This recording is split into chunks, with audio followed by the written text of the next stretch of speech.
2021 Mercedes-Benz S-Class First Ride, the S or Nothing.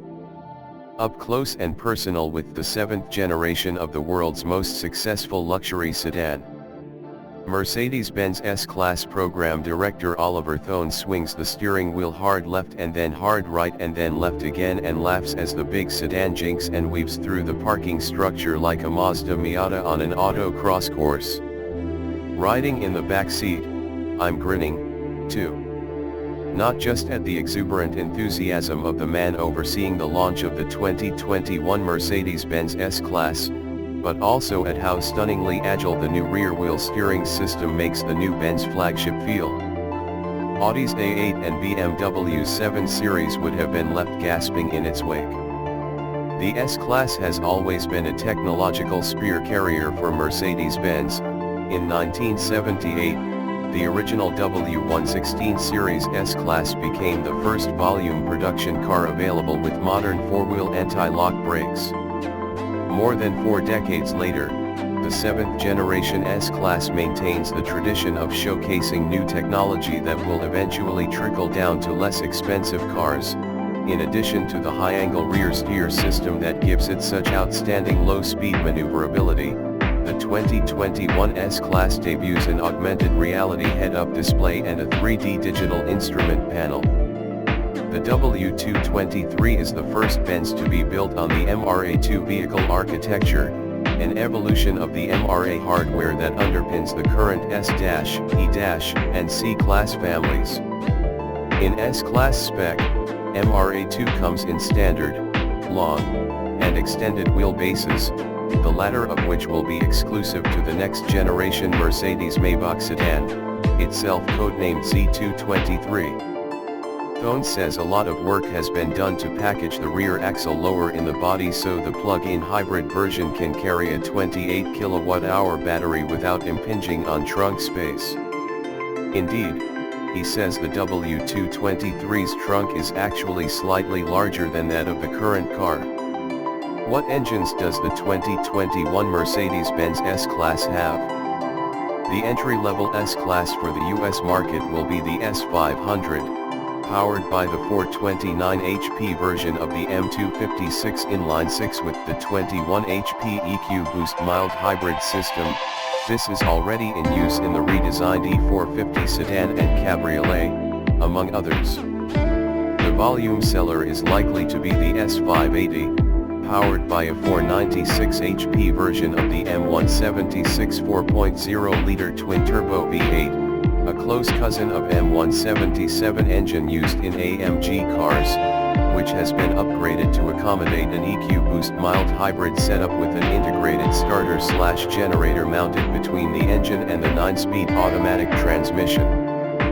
That boost provides up to 20 additional horsepower when needed. Both the S500 and S580 will be available with the 4MATIC all-wheel drive system.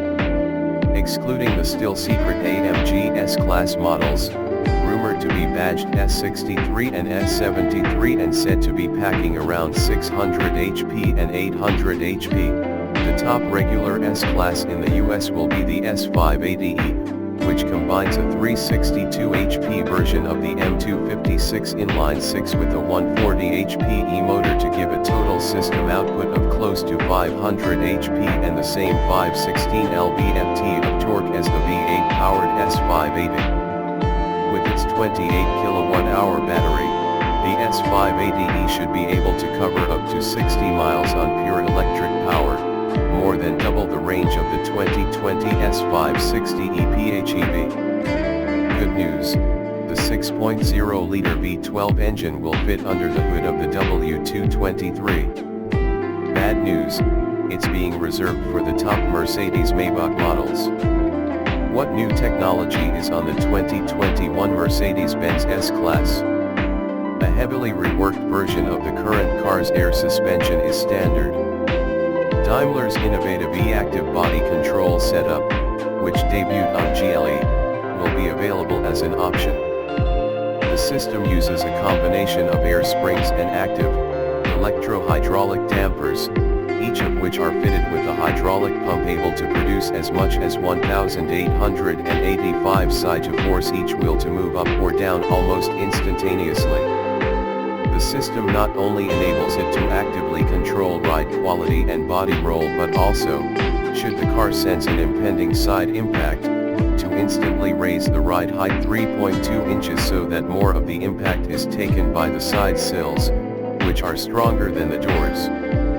The 5th generation driver assistant package has several new features, including sensor mats under the steering wheel's leather covering that detect whether you have hands on wheel when the S-Class is operating in semi-autonomous mode. The system replaces the old method of sensing torque or resistance applied to the steering wheel rim and reduces false alarms for drivers who have a naturally smooth driving style, says Sedan.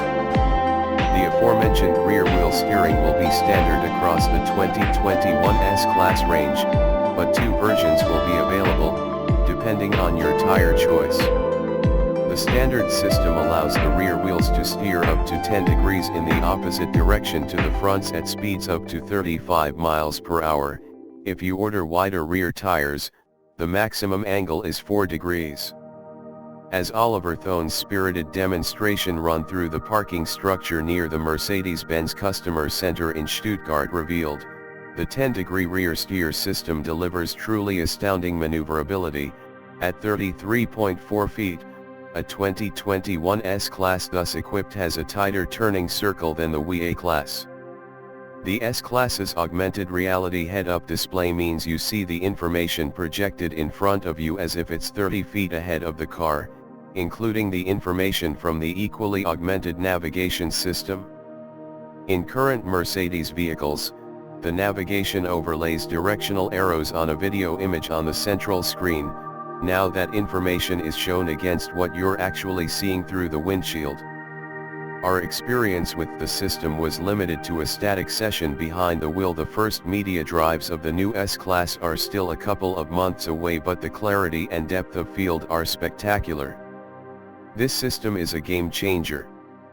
The jury's out on the 3D gauge cluster until we actually drive the 2021 S-Class, however. Activated via a button in the top left-hand corner of the new, portrait-oriented infotainment screen angling up from the center console, the system uses 2 cameras located at the top edge of the instrument panel screen to track the movement of the driver's eyes. The system then creates 2 slightly different images on the high-definition display that are then combined to create a 3D image. It's slightly disconcerting at first. If you move your eyes around too much, the system doesn't always seem to resolve the dash display to 3 dimensions. And unless you have the configurable dash set to the bird's eye navigation view, it's hard to see what other than some driveway theater to impress your buddies at the country club. The value is, but Thone insists it's not a gimmick. With the NAV in bird's eye view, it gives a more natural view of where you need to go. The 2021 Mercedes-Benz S-Class interior screens rule. Although the exterior design of the new S-Class is best described as evolutionary rather than revolutionary, the interior is pretty much all new. Daimler is not releasing full details yet, but that large central screen means the center tunnel rotary controller and touchpad of the previous generation car are gone. The screen is designed to be easily accessed while resting an arm on the central armrest. There is still touchpad-like functionality, but now you write directly on the screen itself. Gone, too, are the collection of buttons and switches on the center console. Almost everything is controlled by the touch screen or via the sophisticated voice command system embedded in the latest generation MBUX interface. A small capacitive touch bar immediately below the screen allows you to select a drive mode without diving into the appropriate menu, as well as adjust the audio system's volume. The upgraded MBUX system delivers a high degree of personalization. The 2021 S-Class can recognize who's behind the wheel in 3 different ways, via facial recognition using the same eye-tracking cameras that create the 3D display on the dash, by fingerprint recognition using a small touchpad in the frame at the base of the central screen, or via voice recognition. The car will then adjust everything to the driver's stored settings. Apple CarPlay and Android Auto will be offered as standard, but Germany's tough GDPR regulations mean some advanced MBUX functionality will not be available while they're active, as Daimler won't share that data with the respective tech giants. Even what seems familiar inside the 2021 S-Class is new. For example, the semiotic seat controls on the doors look like those we've seen in Benz S for years now, but the individual elements are touch-sensitive capacitor switches and no longer move. They feel odd at first, you're expecting movement, but once you're used to just touching rather than pushing or pulling, you won't want to go back to the old system, as you can make much finer adjustments to the seat than before. The color-changeable ambient lighting that effectively encircles the cabin is now used in a number of interactive ways. When speaking to the car, the section immediately above the central screen glows brighter. The lighting in the front doors glows brighter when the car senses traffic in your blind spot while changing lanes, and pulses if the car senses you're leaving the lane while lane keep assist is engaged. 2021 Mercedes-Benz S-Class on the road. I can't tell you what the 2021 S-Class is like to drive, but I can tell you this: it's noticeably quieter to ride in than the current S. We have put significant effort into reducing noise levels inside the car, Thone acknowledges. The focus has been on quelling low-frequency noise because Daimler's research has shown it to interfere with natural speech frequencies, forcing occupants to raise their voices. There is sound-absorbing foam in all major body cavities, and acoustic glass is standard. Thone says the car's drag coefficient is a low 0.22, reducing wind noise.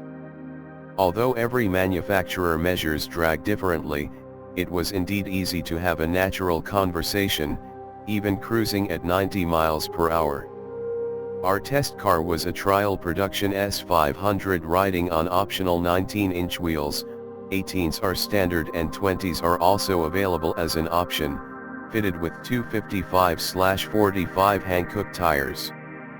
The 429 HP M256 six-cylinder engine is noticeably smooth, virtually silent at low speeds, and makes little more than a distant hum at full throttle acceleration to 110 miles per hour. As you'd expect, the primary ride is very good, though some impact from the tires was noticeable through the rear seat cushions on poorer roads. The S-Class remains a hugely important car for Daimler, and not just because it remains the flagship of the Mercedes-Benz brand. Its market performance has been less affected by the rush to SUVs than the E-Class and C-Class sedans, and though sales aren't growing, they're not going down. Worldwide, Mercedes still sells more S-Classes than the Audi A8 and BMW 7 Series combined, though ominously the redesigned 7 Series, with its massive chrome grille, has been making inroads on the current S-Class in China. That's ominous because 1 in every 3 S-Classes is now sold in China, and so are 70% of Maybachs. The S-Class has long been the gold standard in the segment, and Thone is acutely aware of the penalty of leadership. That's what's been keeping me up day and night. Please tell us, what is your assessment of the 2021 Mercedes-Benz S-Class? Thank for watching. Please like, share and subscribe.